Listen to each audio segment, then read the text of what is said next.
Most people believe that once you've had the breakthrough, the insight, the turning point, recovery follows.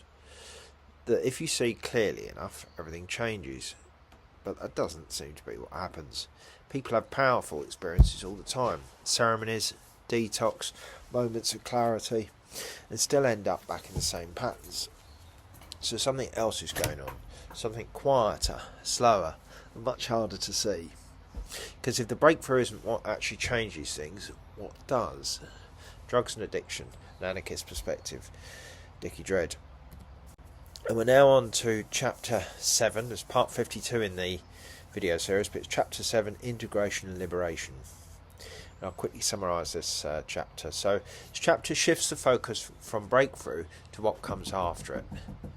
The insight, the peak, the moment of clarity, none of it matters unless it's carried back into ordinary life. Integration is that process. It's not dramatic, it's repetitive, grounded and often uncomfortable. It's where change either stabilises or collapses. Addiction thrives on disconnection from self, from others, from environment. As Gabor Mate argues, the issue is less about the substances and more about the absence of connection. Integration repairs that by rebuilding rhythm, relationship and meaning in everyday life.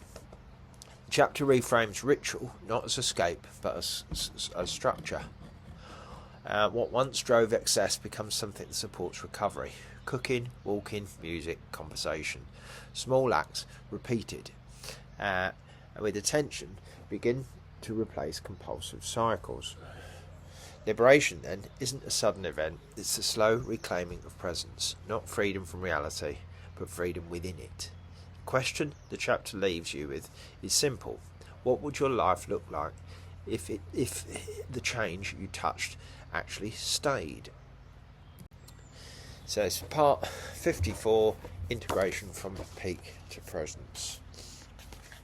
Addiction begins in repetition and ends in attention. The ritual that once escalated towards the peak now becomes the practice of returning.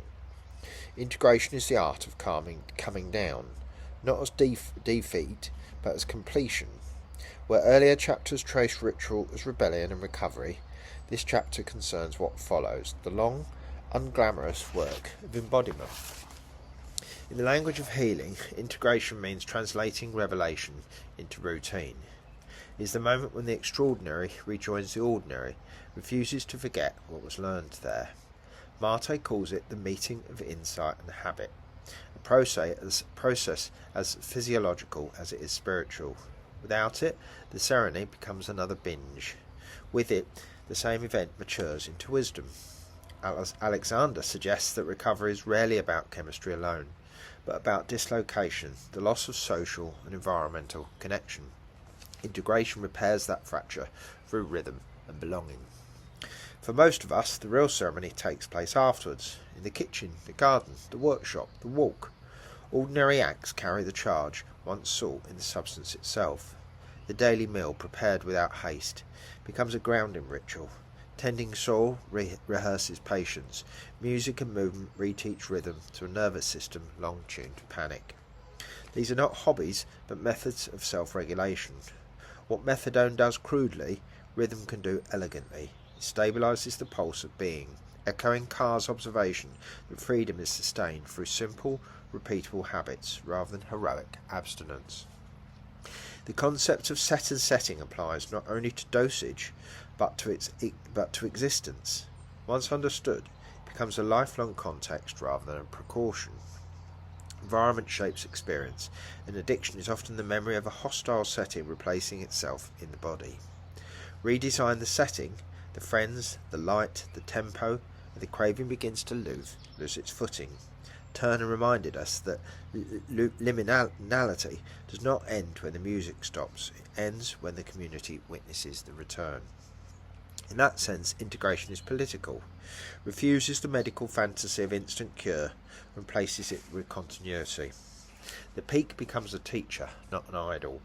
Winckelmann describes this as psycho-integration, the reintegration of emotion, cognition and behaviour through rhythmic and symbolic activity. Gardening, drumming, cooking, writing, all are small acts of sovereignty over one's own chemistry, and, as I argue in Practical Anarchy, over one's own society, an anarchist medicine rooted in presence rather than control.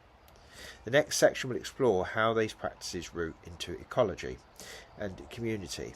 Here the focus is personal rhythm, how the body learns to live without command. Sobriety is not the absence of substance, but the presence of timing. Addiction collapses time into craving. Integration restores it to cadence. Every dawn, every breath is another measure of that rhythm. To live in integration is to live rehearsing presence.